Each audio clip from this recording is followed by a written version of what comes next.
அதாவது இணையறதுக்கு பேப்பர்ல அதுதான் என்னுடைய கருத்து. சூப்பர் ஸ்டார் ரஜினிகாந்த் அவர்களுடைய அடுத்த திரைப்படம் தலைவர் 173 நம்ம டைரக்டர் சுந்தர் சி விலகினது குறித்து கமலஹாசன் அவர்கள் வந்து பேசியிருக்காரு. சமீபத்தில் பேட்டி கொடுத்துருக்காரு. என்ன பேசியிருக்காருங்கிற அந்த முக்கியமான விஷயம் அடுத்த டைரக்டர் பற்றியுமே சொல்லியிருக்காரு. அதான் பார்க்க போகிறோம். எல்லாருக்குமே தெரியும், சுந்தர் சி அவர்கள் ரஜினிகாந்த் அவர்களுடைய நடிப்பில் கமல் அவர்களோட தயாரிப்பில் வெளியாக இருந்த அந்த தலைவர் 173 அந்த படத்தை வந்து டைரக்ட் பண்ணுறதா இருந்துச்சு. ஆனால் சில பல காரணங்களால் அவர் பண்ணலைன்னு சொல்லிட்டு வந்து ஒரு அறிவிப்பு வந்து வெளியிட்டு போயிட்டாரு. அது குறித்து பல சர்ச்சை, என்ன காரணம், யார் மேலே தப்பு, என்னதான் பிரச்சனை, இதில் யாராவது ரஜினிகாந்த் படம் சான்ஸை மிஸ் பண்ணுவாங்களான்னு சொல்லிட்டு பலவிதமான கேள்விகள் அவரை நோக்கி இருந்துச்சு.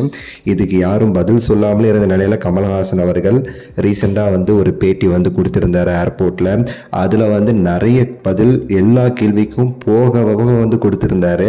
அது ரொம்பவே சரி மிகச்சிறப்பான பதில்களாகவும் இருந்துச்சுன்னு கண்டிப்பாக சொல்லணும். அதுதான் பேச போகிறோம்.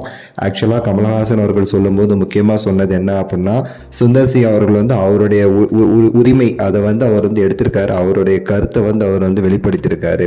ஆனால் என்னை பொறுத்த வரைக்கும் நான் அந்த படத்துடைய ஒரு டைரக்டர், நான் அந்த படத்தை தயாரிக்கிறேன் அப்படின்னா என்னுடைய ஹீரோ அவருக்கு என்ன பிடிச்சிருக்கு அதை தான் நான் முக்கியமாக நான் பார்க்கணும், நான் செய்யணும்.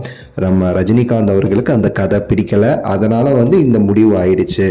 ஆனால் இதுக்கப்புறம் அவருக்கு எந்த கதை பிடிக்குமோ, எந்த வரைக்கும் நாங்கள் முடியுமோ அந்தளவுக்கு நாங்கள் முயற்சி பண்ணுவோம். அவருக்கு கதை பிடிக்கிற வரைக்கும் நாங்கள் வந்து பொறுமையாக இருந்து அந்த படத்தை வந்து பண்ண போகிறோம்.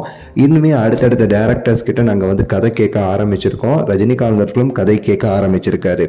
அவருக்கு எப்போ பிடிக்குதோ அது வரைக்கும் இது தொடரும். அதுக்கப்புறம் நாங்கள் அஃபிஷியலாக அனௌன்ஸ் பண்ணுவோம் அடுத்த அறிவிப்பு அப்படின்னு சொல்லியிருக்காரு.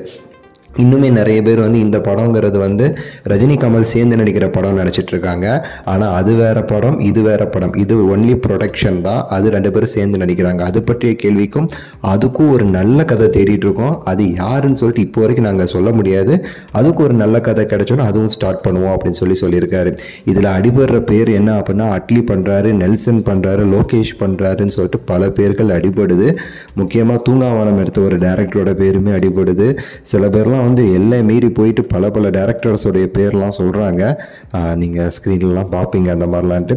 உங்களோட கருத்தை சொல்லுங்கள், லைக் பண்ணுங்கள், ஷேர் பண்ணுங்கள், சப்ஸ்கிரைப் பண்ணுங்கள். அடுத்த வீடியோவில் சந்திக்கின்றேன். நன்றி, வணக்கம், மகிழ்ச்சி.